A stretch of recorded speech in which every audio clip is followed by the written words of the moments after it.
Hi, this is James with Tabletop Gaming Guild, and today we're going to look at Quacks and Company. This is designed by Wolfgang Warsch. So this Quacks, you might feel a little familiar because it's based in the same universe as Quacks of Quedlinburg. But you're not playing questionable alchemists. You are playing as kids trying to make it to the festival first. So this is a little bit of a race game. It plays between 2 to 4 players and takes, I think it says 20 minutes, but it's probably closer to 30 minutes to play, which isn't too much off. So let's go ahead down to the table here. I'll give you a general idea how the game plays, and then we'll come back and I'll give you my final thoughts.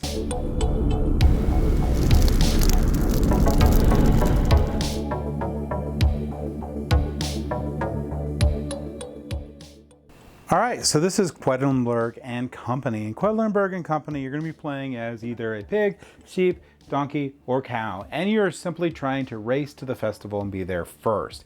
If you get to the festival first, you get this really cool golden pot here. Now, the game board's pretty cool because inside the box, you can have all of your resources, and this is the cost of the resources in gems. We can go over in a second. But here's all your 1 chips, here's all your 2 chips, and all your 4 chips. Here's all your 5 chips, and you have an 8, what is that, radish or whatever, which is super fruit for these animals. You have some of these Lucky Charms that you can get with using one of the boards. That's a later expansion, and here's the gems that you can get in the game. And then these are the Dream Weeds. So to start out the game, every player is going to get one of these little bags that matches their player. They're going to put out their little token, and they're going to look at the back of this.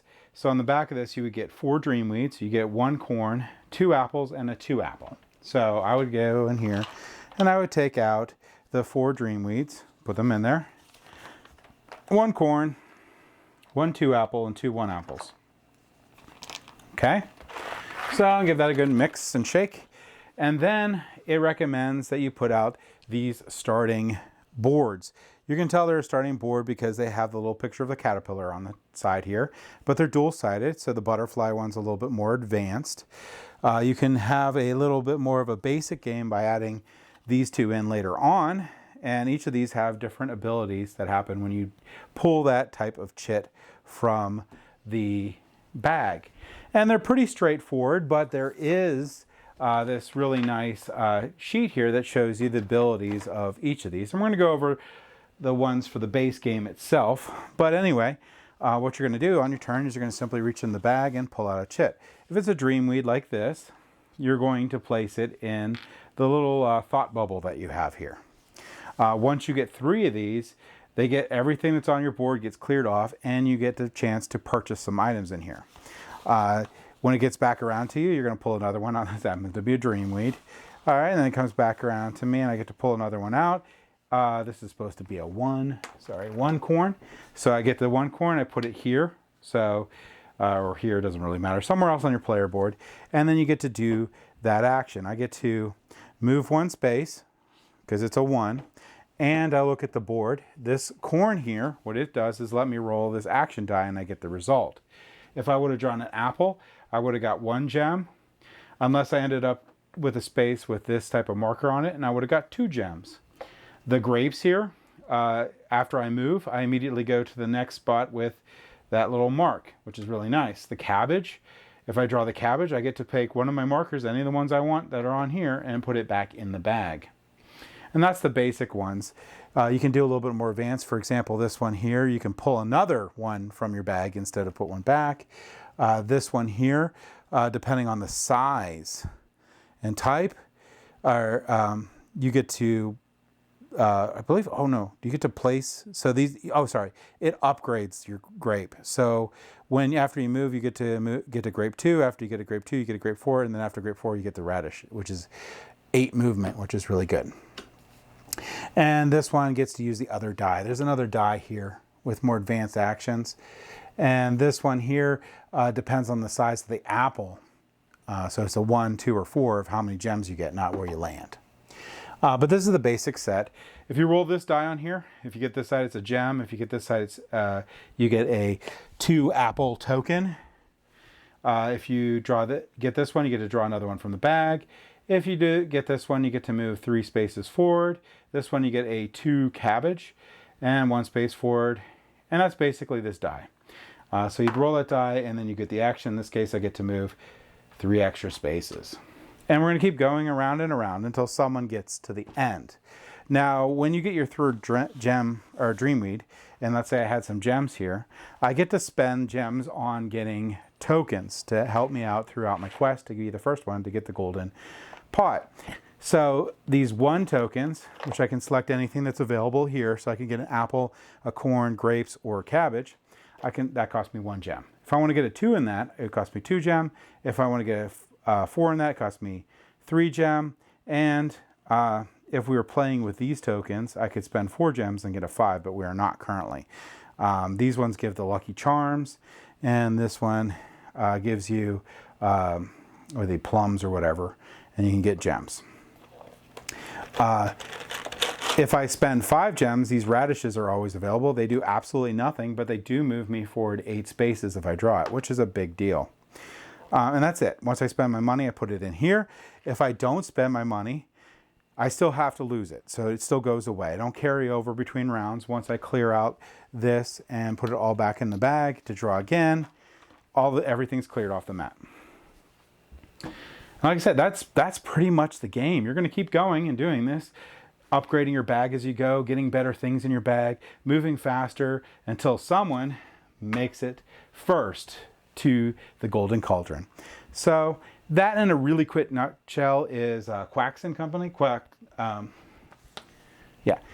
and Company. Let's go back up to the table here, and I'll give you my final thoughts. So Quacks and Company. I'm really sad because I just picked up this game and now all the parts are mixed up in those wonderful, awesome trays that come in here that show you like the different chits that you can buy and the different values on here. So this is definitely a game that you want to place flat on your game shelves. But that part's really cool. So getting into that, that's component quality for the game. Component quality in the game is great. It's a kid's game. If they wanted it to be a little bit more durable with it, you may want to replace those little chits with plastic chits, if possible, because the cardboard will wear down, just like it did in Quacks Quedlinburg. But other than that, it's fine. The gameplay is interesting. There's some problems with it, though. So it's possible for a kid to repeatedly draw the dreamweed over and over again. Meaning, like, if they do that in the first round, they don't get to buy anything because they didn't get any gems. You can't buy anything unless you get gems. So we just made a slight rule modification that if you didn't get the opportunity to get any gems, not because of like what the kid did over the game, but just because you just drew 3 dreamweeds and that's how it was, we give them a gem so they can get a token. So, I mean, just did that, just draw 3 gems. If you draw 3 dreamweeds, you still get a token, so you still get something. That was one of the big problems I found with the game, was that you have a good bit of dreamweeds in there and only 3 tokens. I think that number's right. So you have a good chance of drawing those. And as time goes by, you can get unlucky and just take a turn, buy something, then draw 3 dreamweeds, and then what the heck. So I think that slight rule modification is fine because this is a kid's game, so you don't want them to feel bad necessarily for something that's they didn't do strategically. So if they just bought things that don't give them gems the entire game, then fine, they don't get a gem, whatever, they don't get to buy anything. But if they just drew 3 dreamweeds like I talked about, then yeah, that's sort of just bad luck. And since that puts you back so much, you effectively lose 3 turns with that. So they're behind 3 turns. So I'm not sure how I feel about that. But with that modification, the game was fine. Everything went well. It's a cool little race. They learn how to upgrade properly and maybe get the right mixture in their bag so that they can move forward and be able to do things they want. Early game, they want to try to get as many gems as they want, so I try to teach them to do that. so they can get the bigger and bigger items and keep on moving forward, and then get those, what radishes I think they are, the 8s, and move 8 ahead, and all sorts of really cool strategy you can have at in this game. I like the fact that you only start with a 4, you can go up to 6, so they have a lot more opportunity later on. And I like that I have an advanced side of each of those boards. So a lot of replayability on how you mix those up. So overall, really like this game. If you're looking for a kid's game, that's probably going to be between, 5 and up is probably what I would think for this game that can handle it. My 4-year-old plays it, but it's a little long for that, for her. So yeah, just younger children, this is a fun game. Good component quality. Like I said, we just play with that one modification, but you don't have to if they're fine with losing those 3 turns and then potentially not getting anything. That's fine. It's a little rough if there was no fault of their own. But anyway, that's my thoughts on Quacks and Company. Thank you for watching.